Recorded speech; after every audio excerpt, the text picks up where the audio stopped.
बैठ जाओ नीचे।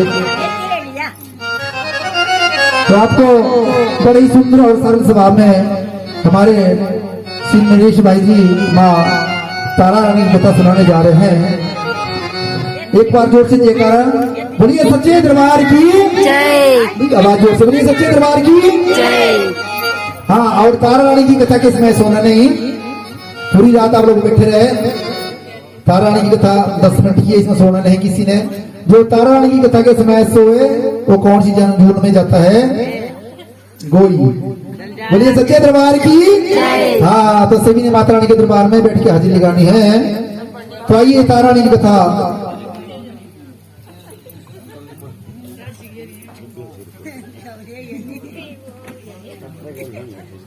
बोल सच्चे दरबार की जय।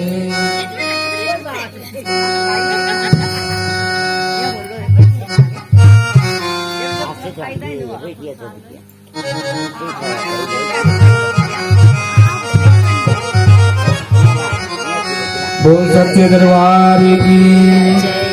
माई ने मेरी छुट्टियां जोता वाली माता तेरी सगाई है।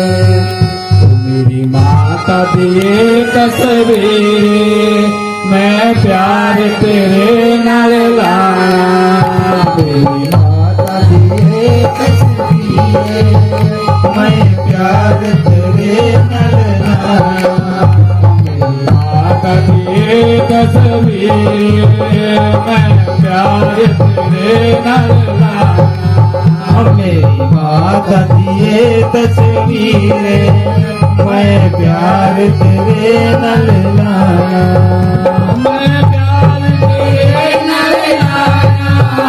मैं प्यार तेरे नाल लाया। ओ मैं प्यार तेरे नाल लाया। मैं प्यार तेरे नाल लाया। मेरी माता दिए तस्वीर मैं तो प्यार तेरे नाल लाया। माता दिए तस्वीर मैं प्यार तेरे नाल लाया। मैं प्यार तेरे नाल लाया। मैं नदियों में छिप जाना। मैं प्यार तेरे नाल लाया। मैं मंदिरों में छिप जाना। नदियों में छिप जाना। मैं मछली बन के आना। नदियों में छिप जाना। मैं मछली बन के आना। मेरी माता की तस्वीर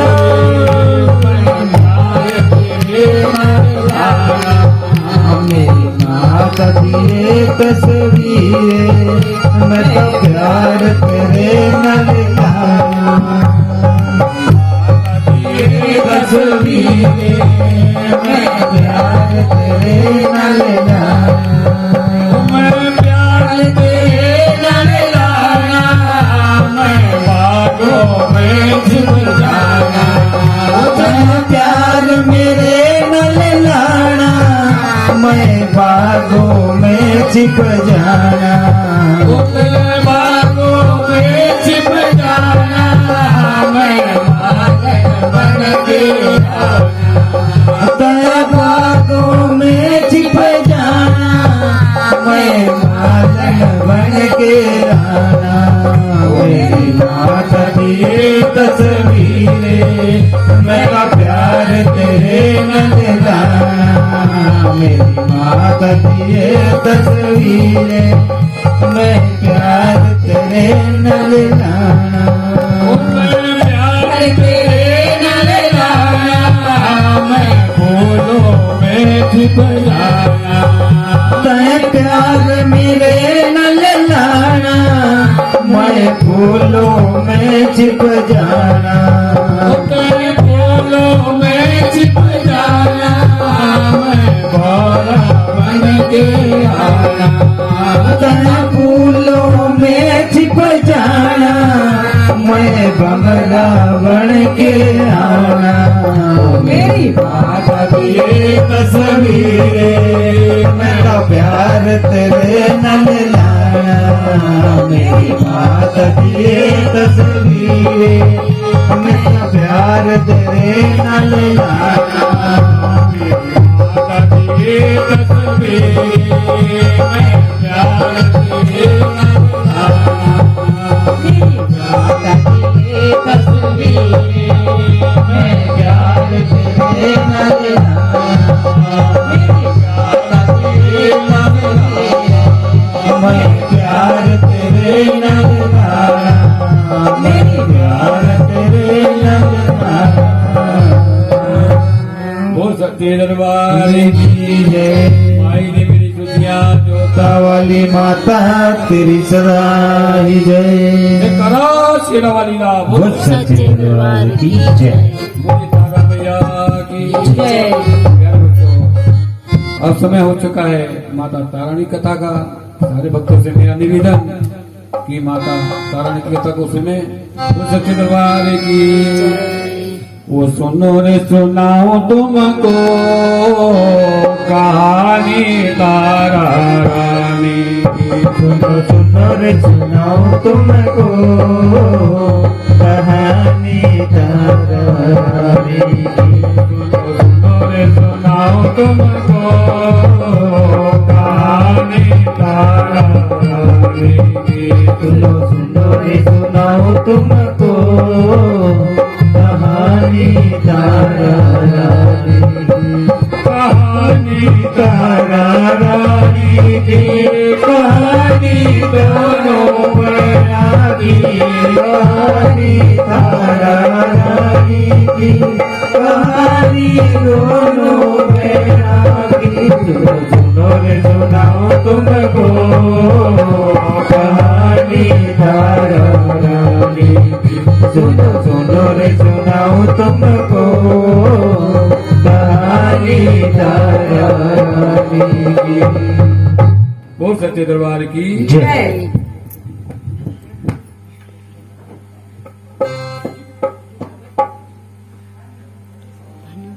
हेलो प्यारे भक्तों माता तारानी कथा इस प्रकार से हैं सारे भक्त प्रेम पूर्वक सुने बोली सच्चे दरबार की बोली तारा मैया की जय प्यारे भक्तों एक समय की बात महाराजा दक्ष की दो पुत्रियां तारा देवी और रुक्मन भगवती दुर्गा जी की भक्ति में अटूट विश्वास रखती थी दोनों बहनें नियमपुर एकादशी का व्रत किया करती थी तथा माता के जागरण में प्रेम के साथ कीर्तन और कथा सुना करती थी प्यारे भक्तों एकादशी के दिन एक बार भूल से छोटी बहन रुक्मन ने मांसाहार कर लिया जब तारा देवी को मालूम हुआ तो उससे रुक्मन पर बड़ा क्रोध आया और तू बोली तू है तो मेरी बहन परंतु मनुष्य देह पाकर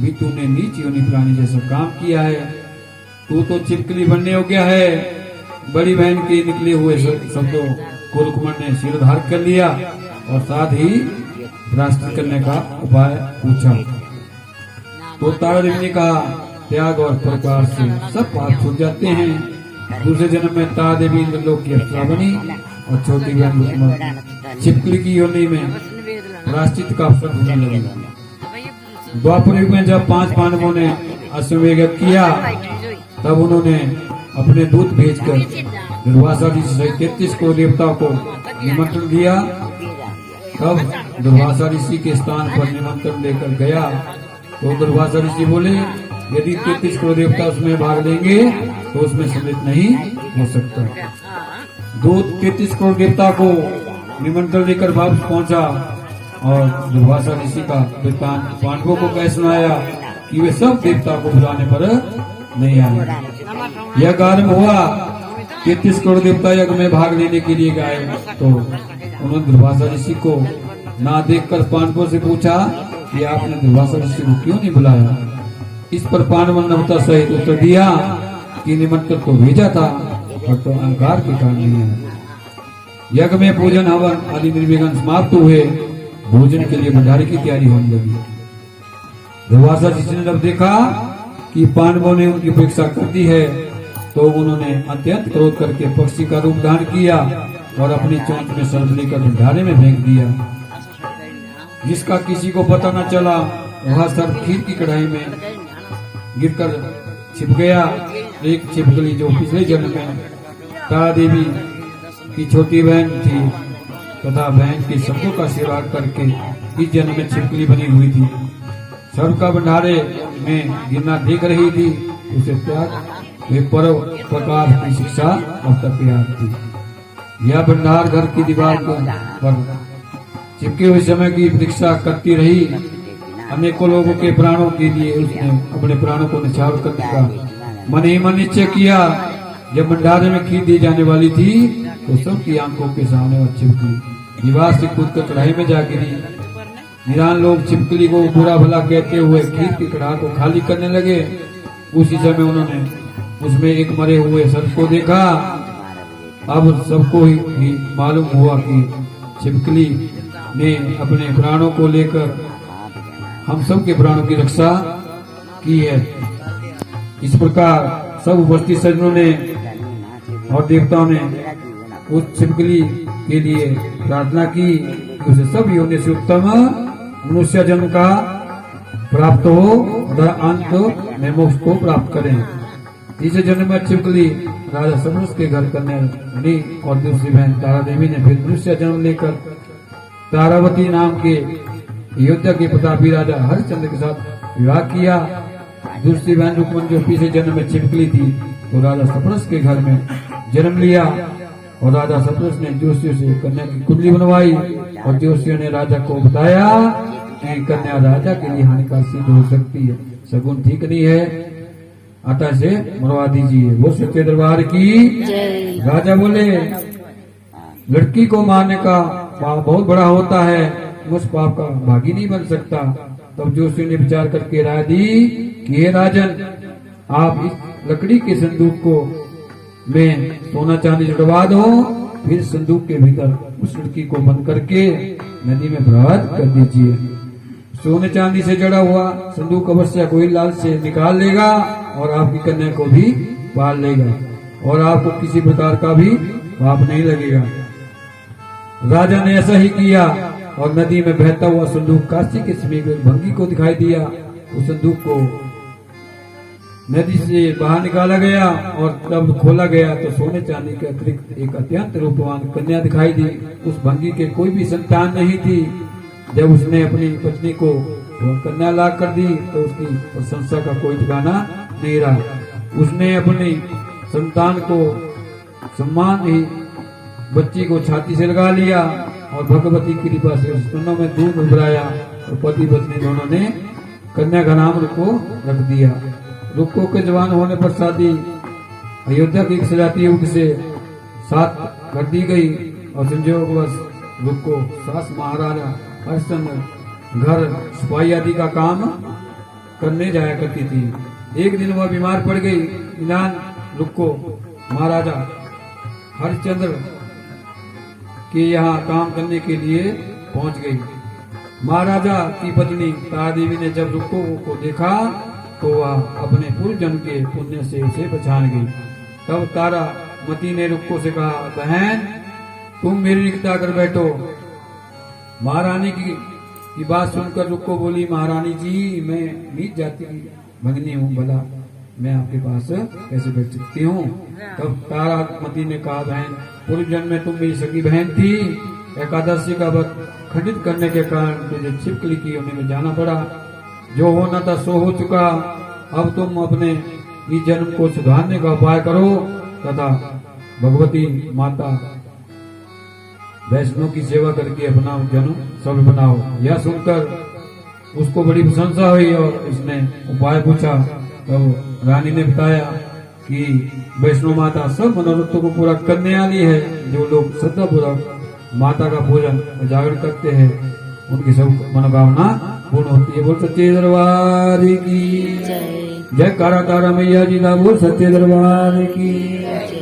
ओके लगती दिया केला वो मेरी बैजनु माता लगती दिया केला हो मेरी वैष्णो माता लगती केला हो मेरी वैष्णो माता लगती दिया केला हो मेरी वैष्णो माता लगती दिया केला हो मेरी वैष्णो माता बैजनु माता मेरी बैजनु माता ओ वैष्णो माता मेरी वैष्णो माता बैजनु माता मेरी बैजनु माता ओ वैष्णो माता मेरी वैष्णो माता ओके लगते दिया गेला ओ मेरी वैष्णो माता खेल मिटिया दिया गेला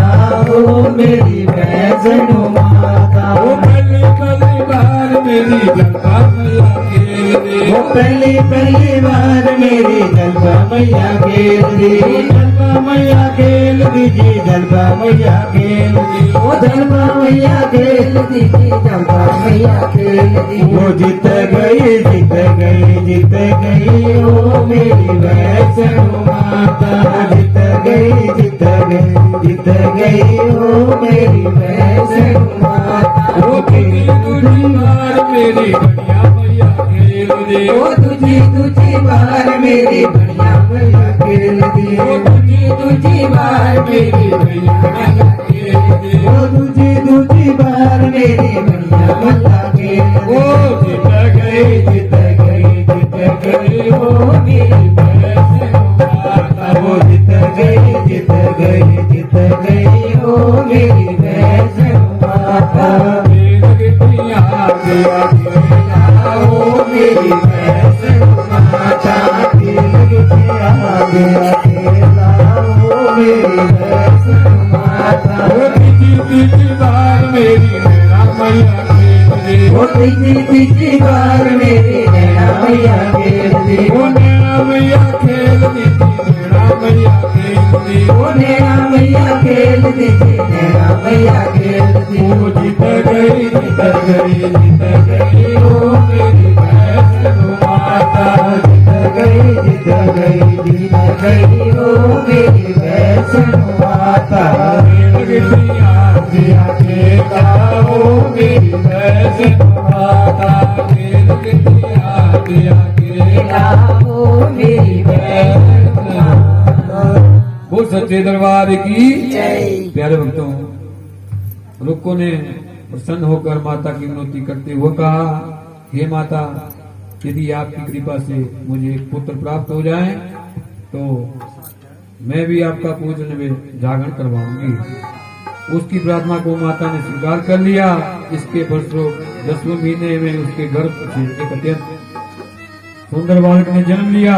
परंतु दुर्भाग्यवश रुक्को को माता का पूजन जागरण करने का कोई ध्यान न रहा। इसका परिणाम यह हुआ कि जब बालक 5 वर्ष का हुआ तो एक दिन उसे तेज बुखार चढ़ा और माता निकल आई। तो रुक्को ने दुखी होकर अपने पूजन की बहन तारामती के पास गई और बच्चे की बीमारी का विधान कह सुनाया। तब तारामती ने कहा, तू जरा ध्यान करके देख कि तुझे से माता के पूजन में कोई भूल तो नहीं हुई। इस पर रुक्को को 6 वर्ष पीछे की बात याद आई और उसने अपना अपराध स्वीकार कर लिया और अपने मन में निर्णय किया कि बच्चे को आराम होने पर अवश्य जागरण कराऊंगी। तो भगवती की कृपा से बच्चा दूसरे दिन ठीक हो गया। तब रुक्को ने देवी के मंदिर में जाकर पंडित जी से कहा, ये पंडित जी, मुझे अपने घर माता का जागरण करवाना है। आप मंगलवार को मेरा घर में पधार कर जागरण करें। तो पंडित जी बोले, अरे रुक्को, तू नीच जाति की मंगनी है, हम तेरे घर तो नहीं आ सकते। यदि 5 रुपए दे जा, हम तेरे नाम से मंदिर में जागरण करवा देंगे। तो रुक्को ने कहा, हे पंडित जी, माता के दरबार में तो ऊंच नीच का कोई विचार नहीं होता, वो सब भक्तों को समान रूप से कृपा करती है। माता आपको कोई ऐतराज नहीं होना चाहिए। इस पर पंडित आपस में विचार विमर्श करके रुक्को से कहा, यदि महारानी तारामती तुम्हारे घर जागरण में बधारे तो हम सब स्वीकार कर लेंगे और जागरण करने जाएंगे। यह सुनकर रुक्को महारानी के पास गई और सब वृत्तांत कह सुनाया तो तारामती ने जागरण में सम्मिलित होकर स्वीकार कर लिया। जिस समय रुक्को पंडितों से यह कहने गई कि महारानी जी जागरण में आएगी, यह बात सेनाई ने सुन ली और महाराजा हरिश्चंद्र को जाकर सूचना दी। यह बात सुनकर राजा ने सेनाई से कहा कि ये सब बात झूठी है, महारानी भंगियों के घर जागरण में नहीं जा सकते। फिर भी भिक्षा लेने के लिए उसने रात को उंगली में थोड़ा सा चीरा लगा लिया और जिसे नींद ना आवे। रानी तारामती ने जब यह देखा कि जागरण का समय हो रहा है परंतु महाराजा को नींद नहीं आ रही तो उसने माता वैष्णो को मन मन प्रार्थना की कि हे माता, आप किसी तरह महाराजा को बुला दें ताकि मैं जागरण में सम्मिलित हो सकूं। राजा को नींद आ गई। रानी तारामती रोशना से सामान कर महल से उतरी और रुक्को ने घर जाकर पहुंची तो उस समय जल्दी के कारण रानी के हाथ से रेशमी रुमाल और पांव की पायल रास्ते में गिर पड़ी।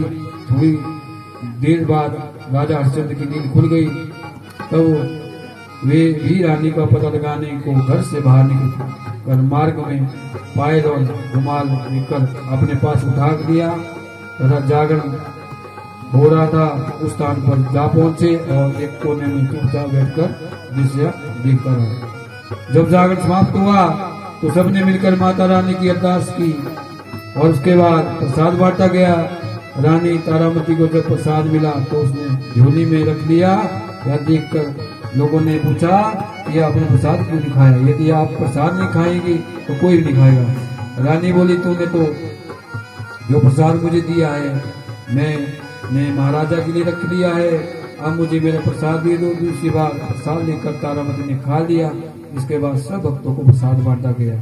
इस प्रकार जागरण समाप्त करके प्रसाद खाने के पश्चात रानी तारामती महल की ओर चली तो राजा ने आगे बढ़कर रानी का रास्ता रोक लिया और कहा, तूने नीच के घर का प्रसाद खाकर अपना धर्म भ्रष्ट किया है, अब मैं तुझे अपने घर में कैसे रखूं? दोनों तो मेरी कुल की मर्यादा और प्रतिष्ठा का कोई भी ध्यान नहीं रखा। जो प्रसाद तू झोली में रखकर मेरे लिए लाई है उसे खिलाकर मुझे पवित्र करना चाहती है। ऐसा कहते हुए जब राजा ने झोली की और देखा तो भगवती की कृपा से प्रसाद के स्थान पर उसमें चंपा, गुलाब, गेंदे के फूल, कच्चे चावल और सुपारियां दिखाई दी। यह चमत्कार देखकर राजा आश्चर्य में पड़ गया। राजा हरिश्चंद्र रानी तारामती को लेकर महल पर आए और रानी ज्वाला मैया की शक्ति के बिना किसी माचिस, चमक पत्थर की सहायता लिए राजा को अग्नि प्रज्वलित करके दिखाई। जिसे देखकर राजा को आश्चर्य और बढ़ गया और उसने मन में देवी के प्रति विश्वास और श्रद्धा जागृत की। इसके बाद राजा ने रानी से कहा कि मैं माता के प्रत्यक्ष दर्शन करना चाहती हूँ। रानी बोली, प्रत्यक्ष दर्शन करने के लिए त्याग होना चाहिए। यदि आप अपने पुत्र रोहिदास की दे सके तो आपको दुर्गा देवी के प्रत्यक्ष दर्शन हो सकते हैं। राजा ने मन में तो देवी के दर्शन करने की सच्ची लगन लगी हुई थी। राजा ने पुत्र का मोह त्याग कर रोहिदास का सिर धड़ से लग करके देवी के चरणों में अर्पण कर लिया। ऐसी सच्ची श्रद्धा और विश्वास को देखकर देवी माता सिंह पर सवार होकर उसी समय प्रकट हुई और राजा हरिश्चंद्र देवी माता के दर्शन करते रात हुए और उनका मरा हुआ पुत्र भी जीवित हो गया। यह चमत्कार देखकर राजा हरिश्चंद्र गदगद हो उठे। उन्होंने विधि पूर्वक माता का पूजन करके अपने अपराधों की क्षमा मांगी। सुखी रहने का आशीर्वाद देकर माता पर ध्यान हो गई। राजा ने तारा रानी की भक्ति की प्रशंसा करते हुए कहा, हे तारा, मैं तुम्हारे आचरण से बहुत प्रसन्न हूँ। मेरे धन्य भाग जो तुम मुझे पत्नी के रूप में प्राप्त हुई। इसके पश्चात राजा हरिश्चंद्र ने रानी तारा देवी की इच्छा अनुसार अयोध्यापुरी में माता का एक भव्य मंदिर तैयार करवाया। आयु पर्यंत सुख भोगने के पश्चात राजा हरिश्चंद्र रानी तारा देवी और रुक्मन तीनों हिमनुष्य योनि से छूटकर देवलोक को प्राप्त हुए। माता के दरबार में तारा देवी की इस कथा को जो मनुष्य भक्ति पूर्वक पढ़ता सुनता है उसकी सभी मनोकामना पूर्ण होती है, सुख समृद्धि बढ़ती है और शत्रु का नाश होता है। इस कथा के बिना जागरण पूरा नहीं होता। वो सच्चे दरबार की जय बोली तारा मैया की जय। जयकारा तारा मैया देगा। बोल सच्चे दरबार की जय। ओ तारा देवी जाई के माता रे दर्शन पाए हो। तारा देवी जाई के माता रे दर्शन पाए हो। तारा देवी